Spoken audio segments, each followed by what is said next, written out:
Tonight we report on how the city of Quincy could help the Quincy Valley Medical Center cover a portion of the hospital's debt to Grant County, and firefighters in Moses Lake bring back the firefighters' breakfast to help buy winter coats for children. What's happening in sports, Bob? Big Bend Volleyball picks up a win over the Knights in Wenatchee, and a cleaning crew at Safeco Field is accused of stealing Mariner jerseys. Let's take a glance at our Weather Center forecast. And as we take a look outside our window, we're looking at a fantastic couple of days, but on the horizon, something pretty interesting midweek next week. The tales coming up. I'm Alan Troop, and we have all this and much more on I-Fiber One News.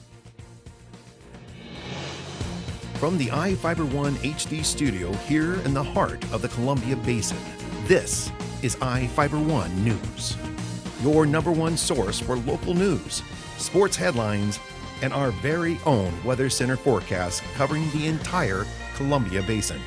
This is I-Fiber One News, and it starts now.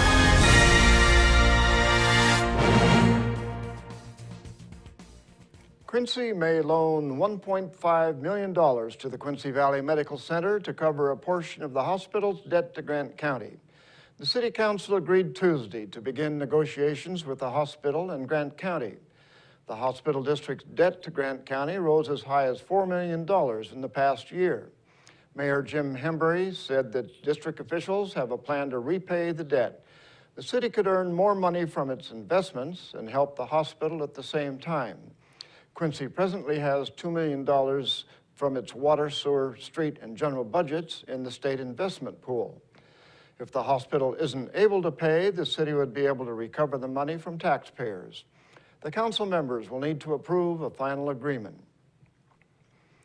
The Green Seed, Moses Lake's first retail marijuana store, is open for business. Reporter Jeff Chu met up with the store's owner and has the story. Moses Lake's first and only marijuana store is open for business, and as the Green Seeds owner, Amy DeLuigi, says, they've got poundage. That means plenty of weed, 16 strains of potent sativa and indica cannabis. I'm not really facing a supply issue, period. I never really have. We started out with about 4 strains, and now we're at a 12-count strain bank, and today we'll be hosting 4 more new strains out into the community, so we're about 16 strains. I've never had less than about 7 pounds ever. One thing is clear with DeLuigi, she takes Washington State's new green industry and its state regulations seriously.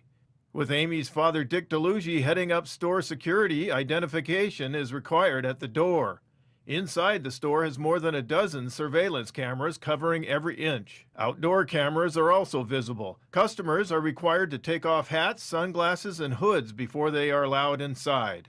DeLuigi said there is no longer a supply shortage in the state. She is fighting price gouging trends that originate with the suppliers. This industry to attempt to deplete the black market, and I think that there's a lot of things to be taken into consideration. Number one is price. In order to bring the consumers off the streets and out of their original dealers, we've got to be comparative in pricing. DeLuigi and Kiki Anderson, both Moses Lake natives, sell marijuana from 11 a.m. to 6 p.m. Tuesday through Saturday at the Green Seed. The store is located at 8240 Aspie Boulevard, Suite 3 in Moses Lake. I'm Jeff Chu for I-Fiber One News. The start of fall means it's time for some old-fashioned fun at the 12th Annual Harvest Festival at the Ryman Simmons House in Quincy. The Living History event relives the life as the pioneers knew it. People will have the chance to churn butter, milk a cow, help with wood-fired baking, play marbles and horseshoes, and press apple juice from a vintage cast iron press. The family-friendly event also offers tractor hay rides as well as barnyard animals for the children. People can also visit the general store, a recreation of the first store in town. Live bluegrass and Americana music will be provided by the duo Down the Road, and an old-fashioned hymn sing-along will be held at 1:30 p.m. at the Pioneer Church. The festival is free to attend and runs from 11 a.m. to 3 p.m. with the activities provided by volunteers from the Quincy Valley Historical Society. The Ryman Simmons House is located on Highway 28 across from the Subway restaurant. Job seekers are invited to the annual fall hiring event, October 15th at Big Bend Community College. Nearly 300 employers will be on hand at the ATEC building at 7611 Bowling Street, northeast on the college campus. The event is free and open to the public. This year's exhibitors include both retailers and manufacturers, and several companies are hiring for the upcoming holiday season. For more information, contact event coordinator Debbie Carell at 509-793-2116. And now we take a look at people being sought by law enforcement. This is Sheriff Tom Jones with the Grant County Sheriff's Office. Each of the people you see here have a warrant for their arrest. If you see any of these people, we ask you do not attempt to detain or apprehend them, but call us at 509-762-1160 or send us an email at crimetips@co.grant.wa.us. If the person is presenting a danger, call 911.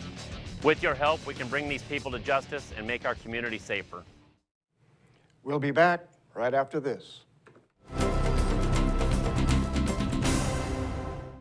Hi, I'm Angus Lee, the Grant County prosecutor, and I've spent my entire adult life committed to public service. As a younger man, I fought for our country in the United States Marines, and I was awarded the Combat Action Ribbon and the Purple Heart. For nearly a decade now, I've been fighting criminals here in Grant County. My trial record speaks for itself. I have convictions in over 90% of my jury trials, and I've personally prosecuted the most serious cases, and I've won. Angus Lee, the proven crime fighter. I'm Angus Lee, and I approve this message. I'm Daryl Pheasant. I've been your treasurer for 28 years. I take my oath seriously, following the laws consistently and fairly. This complex job depends on experience. Experience to run a $200 million public investment pool. Experience working with state agencies, banks, attorneys, title companies. Experience to know the law and be able to explain it. With reduced staffing, we need a working treasurer. Let me continue working hard for you. Public service, experience, leadership that is unmatched. Vote Daryl Pheasant for County Treasurer. Well, hi everybody, meteorologist Don Morelli with you here on iFiber Channel 1 News Weather. Your forecast overnight tonight through Friday is brought to you by Bud Cleary Toyota dealers. Toyota, let's go places. Well, we are looking forward to a couple of very nice days still in through the weekend. So again, not too bad of a weekend coming our way with mild temperatures to start. What that means, mid-70s to lower 80s. But then a cool front does come through on Saturday, picks up the winds a bit and cools us down just a little bit Sunday. And then an interesting situation may be developing midweek next week. What I'm talking about is a cool fall-like pattern starting late Tuesday, particularly Wednesday, Thursday.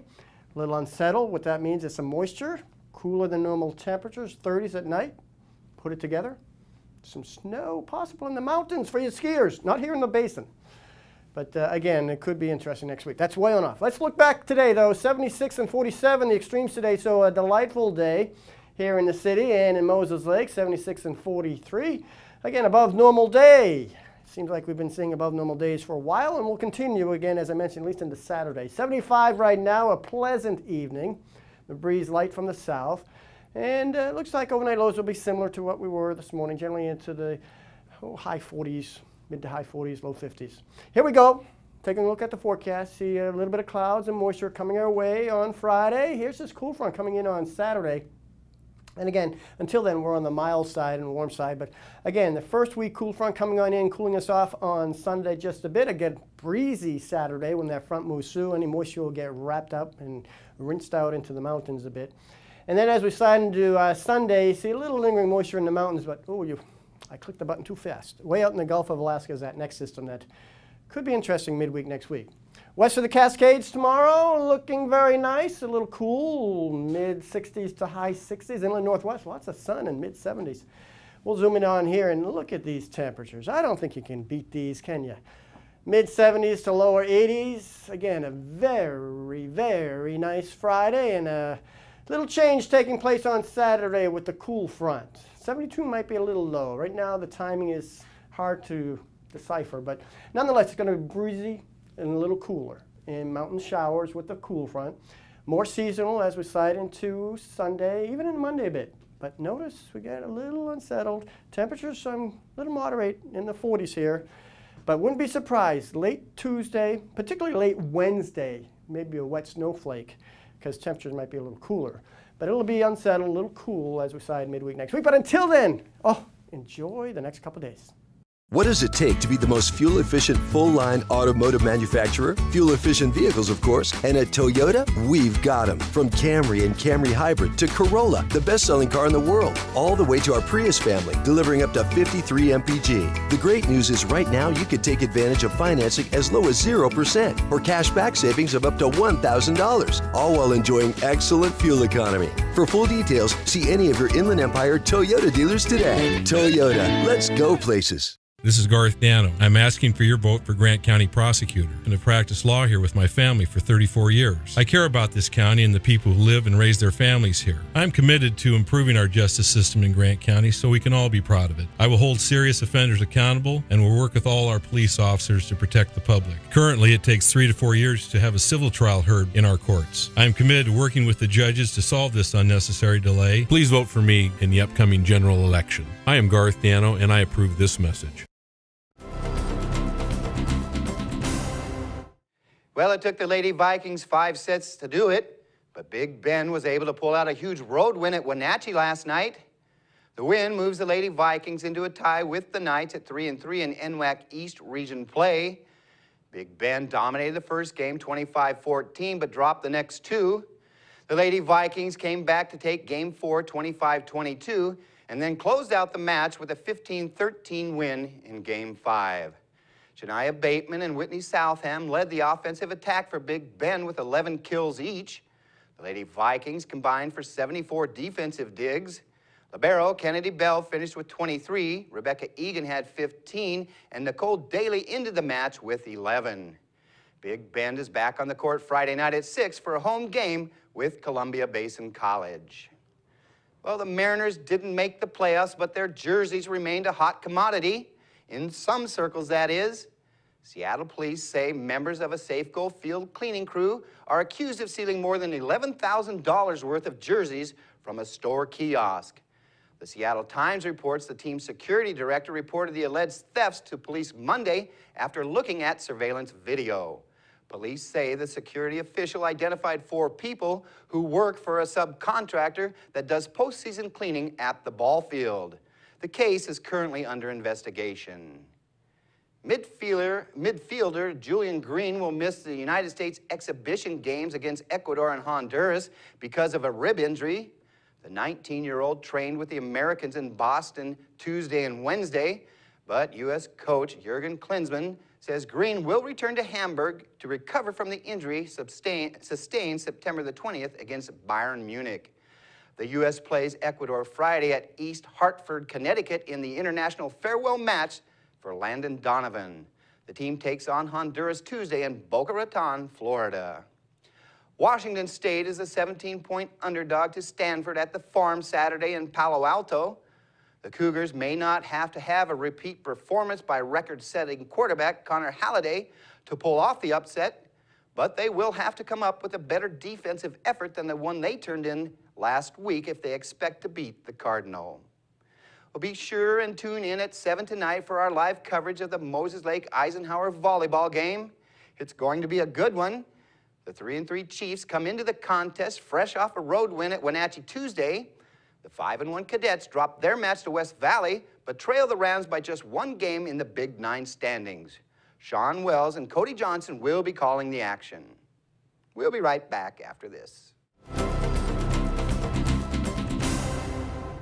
As the summer has quickly approached, we all enjoy the family barbecue and kids playing in the sprinkler.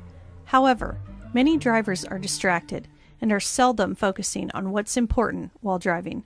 It could be the random phone call, adjusting your stereo, or the lip gloss check in the mirror. Here at Farmers Insurance, we make sure you understand what coverages fit your needs. The more you know, the better you can plan.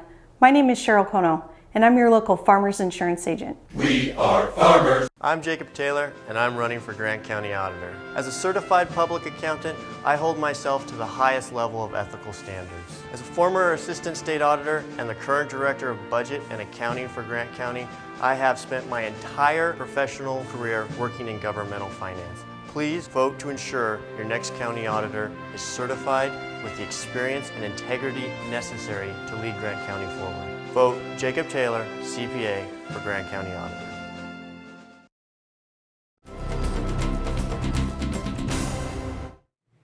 Our spotlight story tonight is about a woman who is making and selling apple pies to help pay to fill gift shoeboxes for needy children across the world.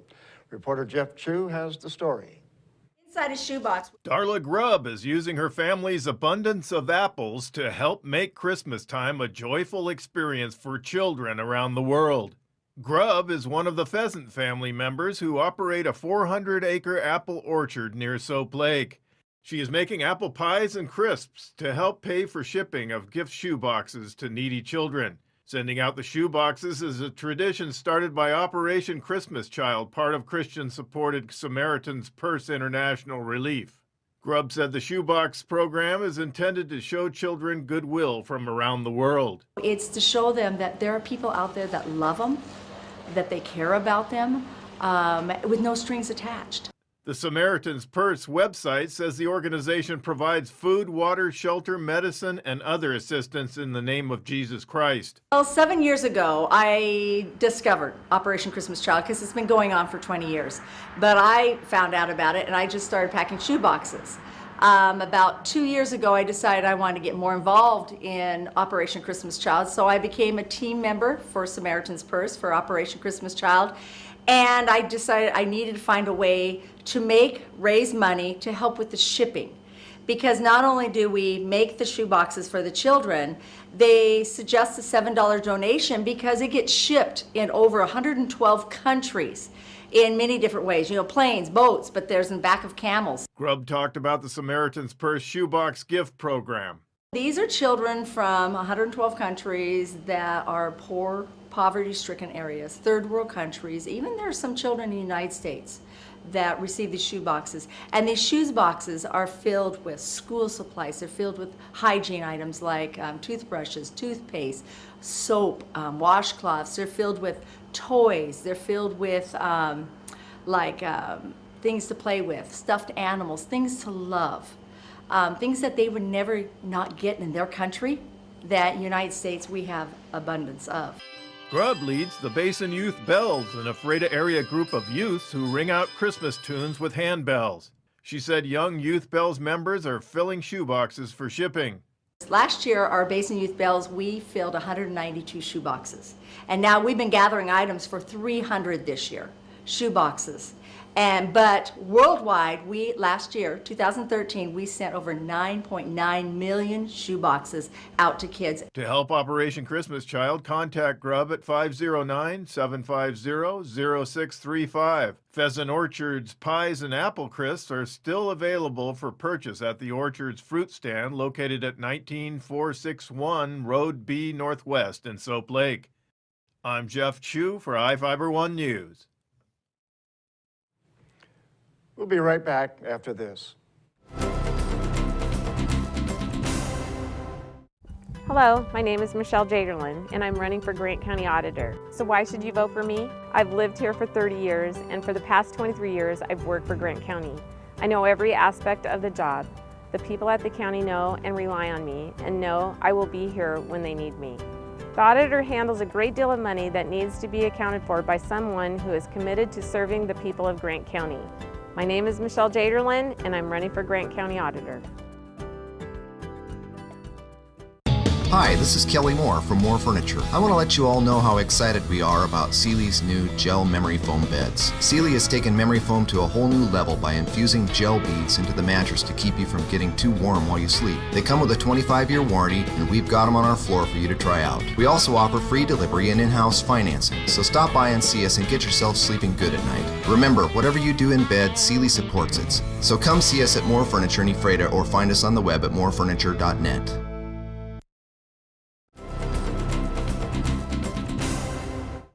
Welcome back. Quincy is adding another police officer. The city received a $125,000 U.S. Department of Justice grant. The money helps to pay the salary of one police officer for 3 years. Police Chief Bob Heimbach said the money is going to fund an existing school resource officer position. The officer is presently handling the gang resistance education and training program in elementary and middle schools in the city. The city will use the money it's saving to pay for an additional officer. The new employee will bring Quincy to 20 officers, including the chief, 4 more than it had last year. Moses Lake firefighters are joining with the Moses Lake Lions Club Saturday morning to bring back the firefighters' breakfast. The event runs 6 a.m. to 11 a.m. at Moses Lake Fire Station 1, located at 701 East 3rd Avenue. Proceeds from the breakfast go toward the Moses Lake Lions Club and Firefighters Local 2052's Operation Warm campaign, which provides winter coats for needy children.